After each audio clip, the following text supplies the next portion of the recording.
the reactor suddenly exploded. The deputy, knocked to the ground by the blast, tried to shut the reactor's gate, but due to prolonged exposure to radiation, he died on the spot. The command center quickly detected the reactor leak, and when the captain rushed in, he immediately saw the situation inside the engine room. The ship immediately activated emergency protocols. All personnel were ordered to stop what they were doing and evacuate to a safe zone. However, some crew members didn't make it out in time and were locked inside their compartments by the ship's AI. At this point, the system had already disabled remote access to the reactor. If the leak wasn't stopped, everyone on board would die. The only option left was to manually shut it down. When the captain received this information, he made a broadcast to the entire crew, but no one was willing to volunteer. Just as he was about to go himself, a man stepped forward. The first officer quickly brought him a spacesuit. Although it couldn't fully block the radiation, it could at least slow down its effects. Once preparations were complete, the command center opened the hatch, and the man sprinted toward the engine room. Along the way, bodies of crew members who hadn't made it out in time lay scattered on the floor. Soon, he reached the reactor chamber door. He shouted for the command center to open it, but they couldn't. They had already lost control of the system.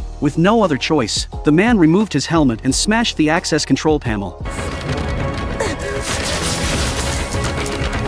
Step by step, struggling under the heavy radiation, he made his way to the inner hatch. As soon as it opened, he rushed to the control console, using the full weight of his body to push the control lever down. With that, the reactor gate was sealed, and the man took his final breath. In the command center, alarms went silent, and they confirmed the valve was now closed. The captain then announced that the ship's systems were returning to normal. But in a shocking twist, before his mission, the man had secretly told the first officer that somewhere deep inside the ship was a hidden chamber, and inside it was Dr. Ryan, the very scientist who had designed the ship.